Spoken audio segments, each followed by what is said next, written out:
എന്താ കുട്ടി ഇത്? കുട്ടി എന്തിനാ അടിച്ചു വരുന്നത്? ഉമ്മയില്ലേ ഇവിടെ? ഞാനൊന്ന് അടിച്ചു വരെന്ന് വെച്ച് എന്റെ മാനൊന്നും പോവില്ല. വേണ്ട വേണ്ട, കുട്ടി ഇതൊന്നും ചെയ്യണ്ട. ഉമ്മ ഉമ്മ അടുക്കളയില. കുട്ടി എപ്പോ വന്നു? രാവിലെ. ചേച്ചിയും വാസോട്ടനൊക്കെ? ഞാൻ തനിച്ചാ വന്നത്. തനിച്ചോ? ആ ഈ വന്നോ? ഉമ്മ കണ്ടില്ലേ ഇത്? എന്തിനാ ഈ കുട്ടിയെ കൊണ്ട് ഇതൊക്കെ ചെയ്യിക്കുന്നത്? ഓ അല്ല, അപ്പൊ ഞാൻ പറഞ്ഞു ചെയ്യിപ്പിക്കാന്നപ്പോ എന്റെ വിചാരം?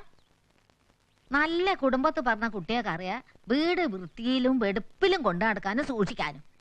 അല്ല അനക്ക് ചായ എടുത്ത് വെക്കട്ടെ? വേണ്ട, കുളി കഴിഞ്ഞിട്ട് മതി. ഉമ്മ പോയി കുറച്ച് വെള്ളം ചൂടാക്ക്. ദാ. ഇനി എപ്പോഴാ തിരിച്ചു പോകേണ്ടത്? ഇനി തിരിച്ചു പോകുന്നില്ല. ഞാൻ ഇവിടെ താമസിക്കാൻ പോവാ. എന്നും. ഇവിടെ താമസിക്കാനോ? വേണ്ട. ഞാനിവിടെ താമസിക്കുന്ന ഇഷ്ടമല്ലെങ്കിൽ കുട്ടിക്ക് അത് ദുഷ്പേരാകും. എന്തിനാ വെറുതെ? ഒന്നുമില്ലാതെ തന്നെ ആളുകൾ ദുഷിപ്പ് പറഞ്ഞുണ്ടാക്കുന്നില്ലേ? കുട്ടി ഇവിടെ സ്ഥിരമായിട്ട് താമസിച്ചാല് നാട്ടുകാർ എന്തൊക്കെയാ പറഞ്ഞുണ്ടാക്കുന്ന അറിയോ? നാട്ടുകാർ അത്രയ്ക്ക് ഭയമാണെങ്കിൽ എന്നെ കല്യാണം കഴിച്ചോളൂ. കുട്ടി എന്തൊക്കെയായി പറയുന്നത്? ഒരാവേശം കൊണ്ടോ മോഹം കൊണ്ടോ ഒന്നും പറഞ്ഞതല്ല. എനിക്ക് ഈ ഭൂമിയിൽ ആകെ വിശ്വാസമുള്ളൊരു പുരുഷനായതുകൊണ്ടാ. ഉള്ളിൽ നന്മയുടെ അംശവും ആത്മാർത്ഥതയുള്ള ഒരാളെയാ എനിക്കിഷ്ടം. ഇല്ല ശ്രീകുട്ടി, അത് ശരിയല്ല. എന്റെ ആശാനോട് ഞാൻ ചെയ്യുന്ന ഏറ്റവും വലിയ അപരാധമായിരിക്കും അത്. ഗുരുഭക്തി കൊണ്ട് അങ്ങനെ തോന്നുന്നതെങ്കിൽ ആ ഗുരുവിന്റെ മകളെ തെരുവ് മൃഗങ്ങൾക്ക് പിച്ചിക്കീറാൻ എറിഞ്ഞു കൊടുക്കുന്നത് അതിലും വലിയൊരു അപരാധമല്ലേ? മൊല്ലാക്ക ഞങ്ങളുടെ വീട്ടിൽ കയറാതിരുന്നിട്ടും ഒരുപാട് ചീത്തപ്പേരുണ്ടായി.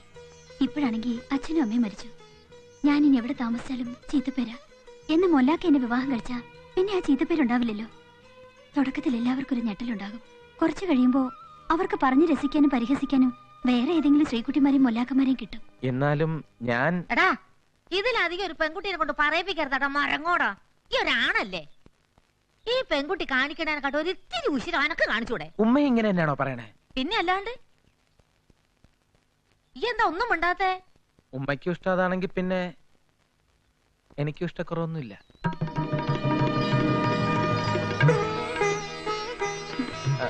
ഉമ്മ വെള്ളം ചൂടാക്കിയോ?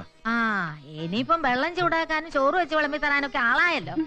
ഞമ്മക്ക് ഇനി ഒരു ഭാഗത്ത് കൊശായിരിക്കണം കുത്തിരിക്കാം.